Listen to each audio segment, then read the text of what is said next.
किसी भी देश की करेंसी उनके कल्चर, अचीवमेंट्स या देश के इतिहास से जुड़े किसी महान इंसान को दर्शाती हैं।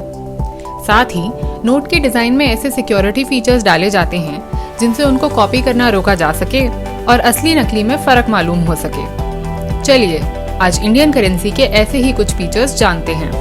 इंडिया के latest notes Mahatma Gandhi new series कहलाते हैं। इनके डिजाइन एलिमेंट्स में आता है स्वच्छ भारत का लोगो, देवनागरी में लिखे हुए नंबर और 15 भारतीय भाषाओं का एक पैनल। इन सभी नोटों के पीछे भारत की हेरिटेज साइट्स के चित्र हैं, जैसे 10 रुपए पर है कोणार्क सन टेम्पल, 20 रुपए पर एलोरा केव्स, 50 पर हम्पी और चैरियट, 100 पर रानी का वाव, 200 पर सांची स्तूपा, 500 पर लाल किला और 2000 पर मंगलयान।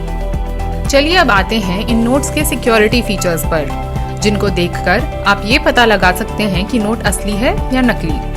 वाटरमार्क, जैसा आप ऑलरेडी जानते होंगे, इस पैच को रोशनी में देखने से गांधी जी का चित्र दिखाई देता है। इन नोटों में एक सिक्योरिटी धागा होता है। इसको आप लाइट में देखेंगे तो उनके ऊपर आपको भारत, आरबीआई और नोट का नंबर लिखा दिखाई देगा। साथ ही नोट को झुकाकर देखने से धागे का रंग हरे से नीला हो जाता है।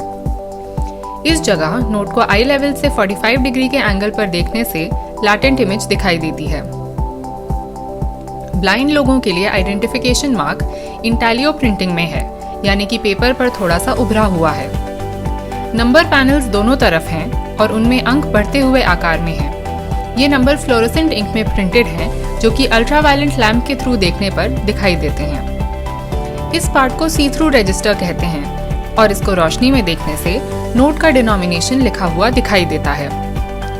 राइट साइड नंबर पैनल के ऊपर कलर चेंजिंग इंक में डिनोमिनेशन नंबर लिखा है, जो कि झुकाकर देखने से हरे से नीले रंग का हो जाता है। 2000 के नोट के लेफ्ट और राइट साइड 7 तिरछी ब्लीड लाइंस हैं। 500 के नोट पर 5 ब्लीड लाइंस हैं और 200 के नोट पर 4 लाइंस हैं, जिनके बीच 2 सर्कल्स हैं। नोट पर कुछ जगह माइक्रो लेटरिंग का इस्तेमाल भी है। अगर आप ध्यान से देखें तो गांधी जी के चश्मे और कॉलर पर छोटे छोटे लेटर्स में आरबीआई और भारत छपा हुआ है।